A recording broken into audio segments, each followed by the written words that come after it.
What's going on, guys? Hey, it's Master Coach Aaron Guyette, also Education Director of Living.Fit, and we're going to go over the Battle Ropes Balance Walk. We're going to give that movement breakdown a good breaking down.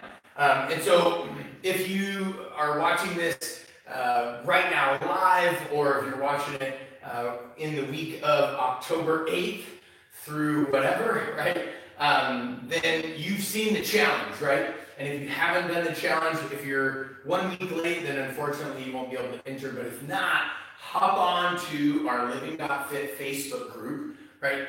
Every single entry will win.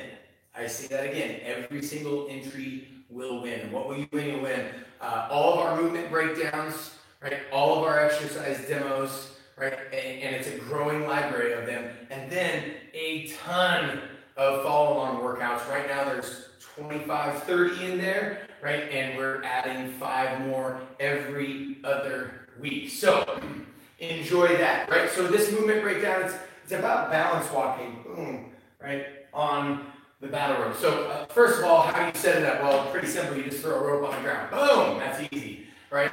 Well, and you're probably thinking, well, why can't I use a 2x4, or why can't I use a 2x2, or 1x1, or something? Of course you can do those things. The 2x2, the 1x1, I have actually used those, and just remember, if it rolls with way more of like a clump and a thud, so it's a little bit more risky for the foot and the ankle. Also know that you're definitely going to need to warm up to this, or progress to this. So the regression would just be balancing with one foot kind of touching the ground, and balancing with the other foot, with the other foot kind of touching the ground, and then balancing on one foot.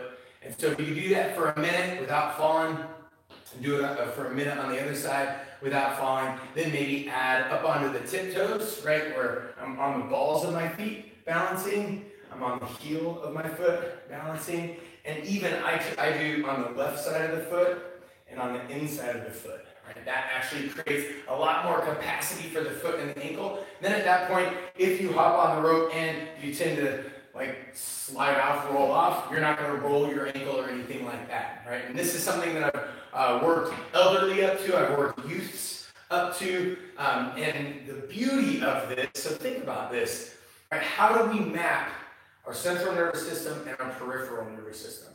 Well, we map it by movement.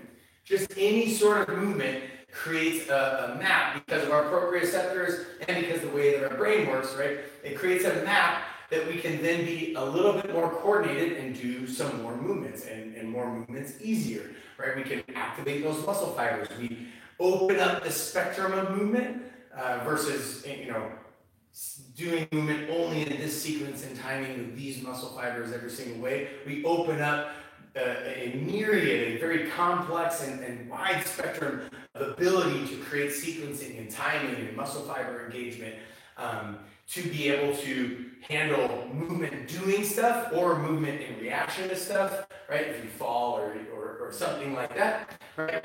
I got a couple of questions here. Yeah. Boom. Nice.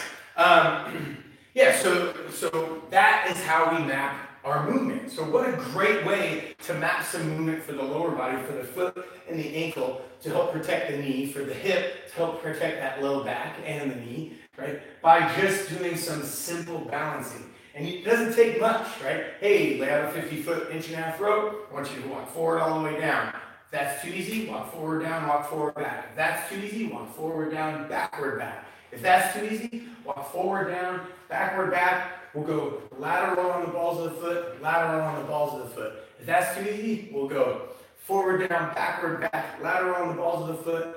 There, turning around halfway, lateral, going the other way on the balls of the foot, and then on the way back, heels, and then turn around and heels, right? Actually turning around on the rope, getting them to turn on the rope, or going forward, and then learning how to turn around while you still balance on the rope. So all this stuff is tough, right? And it's incorporating my whole body to create balance, right? I'm moving my arms, I'm pushing my hips out, right? I have to have relaxation, but I still have to have engagement of my nervous system. So what an incredible way to map the body, build coordination, build dexterity, but then also just providing massive stability for the knee, massive stability for the spine in a way that is mobilizing and engaging for the foot and the ankle, and mobilizing and engaging for the hip. And if we're trying to do that, right, think about, okay, I want you to balance on this foot for 10 seconds, right? And build up 10 seconds to 20, 20 to 30, 30 to 40, all the way up to 60, and add some sets. Okay, balance for a minute here, balance for a minute here. Okay, do it again, right? And build up that stability, build up that agility, that coordination, and that engagement, right? And this is providing massive support for the lower body so that when we do a swing, when we do a snatch, if we do barbell work, if we do sprinting, if we make a cut on the field, if we stumble off a curb when we're walking to our car, right? Our body now has the capacity to be able to handle those forces, because it's when those forces exceed our ability to handle it or our capacity, that's when injury occurs. So we're really reducing injury, really increasing our performance, and we're doing it in a fairly low-risk environment, in a low-risk way. Now, if you're trying to progress beyond ropes, because, hey, I've been doing 1.5 inch ropes and it's way too easy, actually the 2-inch rope creates a lot more rolling effect. The 3-inch rope, even more so. And then you would go into like a slack line or something like that, where there's massive dynamic changes, not only right to left and rolling, but also up and down. So that would be kind of your progression. I hope you enjoyed this movement breakdown of battle ropes balance walking. Make your next one your best one, and I'll see you next time.